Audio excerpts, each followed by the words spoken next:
Video post చేసిందండి. నేను బెంగుళూరులో లేను, హైదరాబాద్లో. అంటే హైదరాబాద్ మరి ఇల్లు చూపించచ్చుగా, చెట్ల దగ్గర నుంచుని చెట్టు దగ్గర నుంచుని ఒక వీడియో పెట్టేసింది. ఎవరి చెవుల్లో పూలు పెడతారండి అసలు? అసలు వీళ్ళకి ఇన్ని ఆస్తులు ఎక్కడి నుంచి వస్తున్నాయి? చేసేదో హీరోయిన్లు కాదు, ఏమీ కాదు, సినిమాలు ఏదో క్యారెక్టర్ ఆర్టిస్టు. ఇన్ని ప్రాపర్టీస్ ఎక్కడి నుంచి వస్తున్నాయి? ఇప్పుడు కాకపోయినా ఎప్పటికైనా ఈ అక్కను మాత్రం నేను వదలను. టైం కోసం ఎదురు చూస్తున్నా. అక్క ఎన్నో చోట్ల దొరికిపోద్ది. అక్క చేసేదే ఈ పనులు. కొత్తగా అందమైన అమ్మాయిల ఆర్టిస్టులని వలల్లో వేసుకుని వాళ్ళని మొసళ్ళకి కోడిని నెట్టేస్తారో చికెన్ని అట్ట వేసి సంపాదించుకుంటుంది అనమాట అక్క. ఒక వీడియో పోస్ట్ చేసిందండి.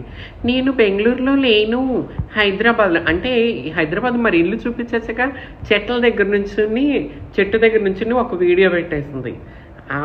ఎవరి చెవుల్లో పూలు పెడతారండి అసలు? అసలు వీళ్ళకి ఇన్ని ఆస్తులు ఎక్కడి నుంచి వస్తున్నాయి? చేసేదో హీరోయిన్లు కాదు, ఏమీ కాదు, సినిమాలు ఏదో క్యారెక్టర్ ఆర్టిస్టు. ఇన్ని ప్రాపర్టీస్ ఎక్కడి నుంచి వస్తున్నాయి? ఇప్పుడు కాకపోయినా ఎప్పటికైనా ఈ అక్కను మాత్రం నేను వదలను. టైం కోసం ఎదురు చూస్తున్నా. అక్క ఎన్నో చోట్ల దొరికిపోద్ది. అక్క చేసేదే ఈ పనులు. కొత్తగా అందమైన అమ్మాయిల ఆర్టిస్టులని వలల్లో వేసుకుని వాళ్ళని మొసళ్ళకి కోడిని నెట్టేస్తారో చికెన్ని అట్ట వేసి సంపాదించుకుంటుంది అనమాట అక్క.